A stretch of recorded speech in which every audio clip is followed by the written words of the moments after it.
The incumbent chairman of the Labour Party, Barrister Julius Abure, was re-elected the chairman of the Labour Party for a second time in a convention that was held in Nnewi, Anambra State.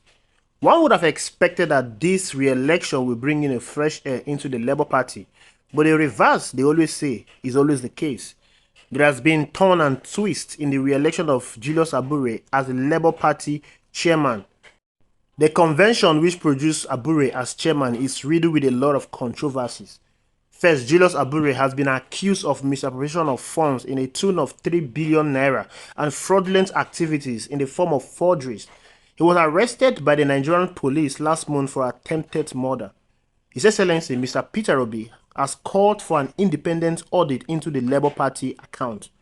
With all this accusation, one would have thought that Julius Abure would have stepped aside. No, he hurriedly convened a convention in Abia State, but Governor Alex Oti of Abia State refused to grant him the venue to host the convention until all allegations against Abure are dropped. Abure quickly reconvened the convention in Nnewi, Anambra State. The convention was held on Wednesday, 27th March 2024, in the full absence of the Labour Party presidential candidate, Mr. Peter Obi. National conventions are conducted under the full supervision of the Independent National Electoral Commission, INEC. However, INEC has come out to say that it did not monitor the convention that produced Julius Abure as the Labour Party chairman. Before the convention, the House of Representative caucus of the Labour Party has called for the suspension of the convention. However, Abure is bent on becoming the national chairman of the Labour Party, even if it means destroying the Labour Party. He has been in loggerhead with the Nigerian Labour Congress, the LNC, the TUC, which are the founding fathers of the Labour Party. However, in another development, the Labour Party Board of Trustees has sacked Julius Abure as the new re-elected chairman of the Labour Party. The party said it will now steer the affairs of the party following the expiration of the tenure of the National Working Committee headed by Julius Abure. In a Wednesday statement by chairman of the BoT, Comrade SOZ Ejiofor, the step was to avoid leadership vacuum. In tandem with the development of the BoT faulted the party's national convention held in Nnewi, Anambra State, which re-elected Abure as its national chairman for a second time through unanimous affirmation by delegates yesterday. According to the BoT, in consultation with major stakeholders in the party, it will communicate the process of the conduct of an all-inclusive and expansive national convention. It furthered that the step in its line with the March 2018 Federal High Court consent judgment delivered by Justice Gabriel Kolawale, which recognized the Nigerian Labour Congress (LNC) as the owner of Labour Party and mandated that an all-inclusive and expansive national convention of the party be held. The decision of the Board of Trustees is also in furtherance of the agreement signed between the former national chairman of the Labour Party, Mr. Julius Abure, and the Nigeria Labour Congress (LNC) and the Trade Union Congress (TUC) on 27 June 2002, which was mediated by the Independent National Electoral Commission. While we commend members of the Labour Party, especially workers, students, youth, market women, and men, obedient and candidates on the platform of the Labour Party for their contribution and fidelity to the ideas of the party, the Board of Trustees promised to quickly set in motion processes for the conduct of an all-inclusive and expansive national convention, unlike the charity that took place today on Wednesday in Nnewi. In tandem with the principles of popular democracy, the all-inclusive national convention will start with grassroots congress at ward, local government, state, and ultimately at the national level. This process will not leave any genuine member of the Labour Party out and will be held in the full view of the Independent National Electoral Commission, media, civil society, security agents, and the general public. We commend the leader of the Labour Party, Mr. Peter Obi, and key stakeholders in the Labour Party for declining to deodorize the malfeasance that took place in Nnewi with their presence. The Board of Trustees assures all stakeholders that we are committed to reclaiming and repositioning the Labour Party as a vehicle for the social, political emancipation of our dear country. How working people and populace, the Board of Trustees stated. It's all clear what Abure is trying to do here. Abure is trying to set a precedent whereby Labour Party will start going to court. He wants to introduce the court process in Labour Party, which is not good for the status of the party. Now, Labour Party on its own is a party that was unknown before the 2023 presidential election. Peter Obi and the Obedient took over the Labour Party and made it a national party. The Labour Party contested the 2023 general election, winning close to 40 National Assembly members and one governor in Abure State. The Labour Party is now a national party. Peter Obi and the Obedient brought so much recognition to the Labour Party. And after the election, there was a case that was being caught, the judicial process. And after that, the corruption allegation against Julius Abure started.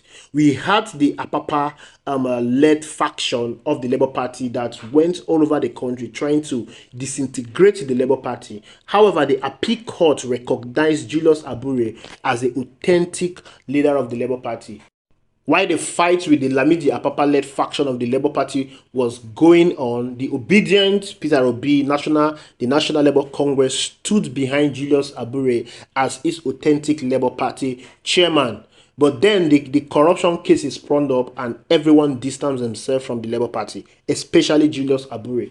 Now, one would have thought that with all this case of corruption and even the police arresting Julius Abure, he would have stepped aside for a full investigation to be conducted, at least for the purpose of giving the party a good name. But Julius Abure has held sway to the Labour Party.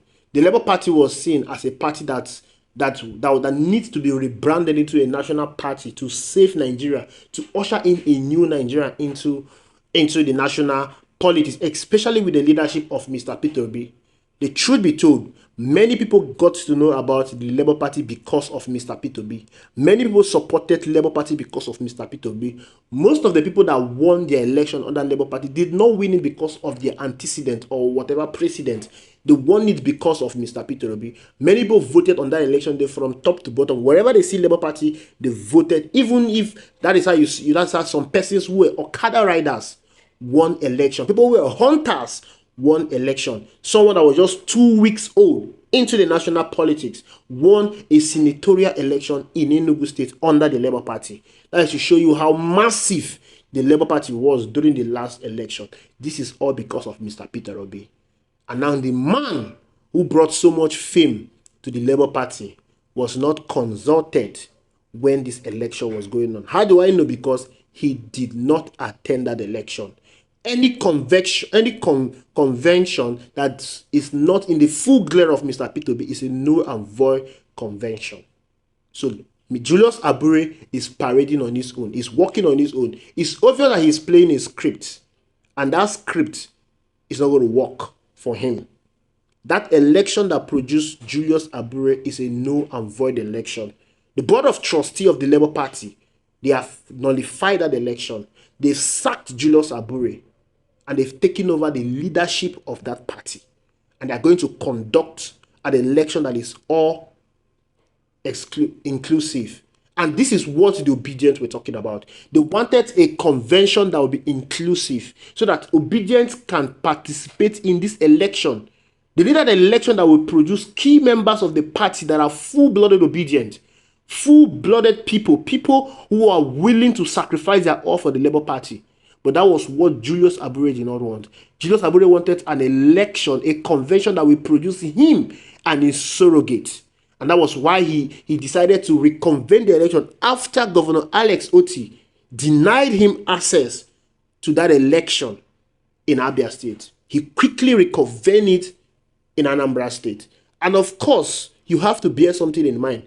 Since Peter Obi came on board into the Labour Party, they are trying everything possible to paint Labour Party as an Igbo party. That is what they have been trying to do. People who support Labour Party, they call them IPOB. Conducting a convention of such magnitude in Anambra State is Julius Abure's way of trying to make the Labour Party look like an Igbo party. I told you he's playing a script, but that script will not work for him. I'm so happy that the Board of Trustees, they've come out to say that election is null and void, and they are taking over the leadership of that party. It gladdens my heart, because Julius Abure, whoever he thinks he is, will not be allowed to destroy the party. The 2023 presidential election was not won by the Labour Party. It doesn't mean that the Labour Party has lost in all fronts. Labour Party needs to re-strategize. And the only way to re-strategize is to conduct a convention that is all inclusive, not the one that was conducted by Julius Abure. He doesn't have any right to conduct an election. His National Working Committee has been nullified. The Board of Trustees has taken over. And I'm so much happy that Mr. P2B did not attend that convention, because attending that convention is going to put a form of legitimacy in that election. So that election is illegitimate. Julius Abure and his cohort, they will not be allowed to destroy the Labour Party. And that is a fact. That is a truth. Thank you all for watching. Please ensure you like, subscribe, drop your comment reaction in the comment box. See you in the next video.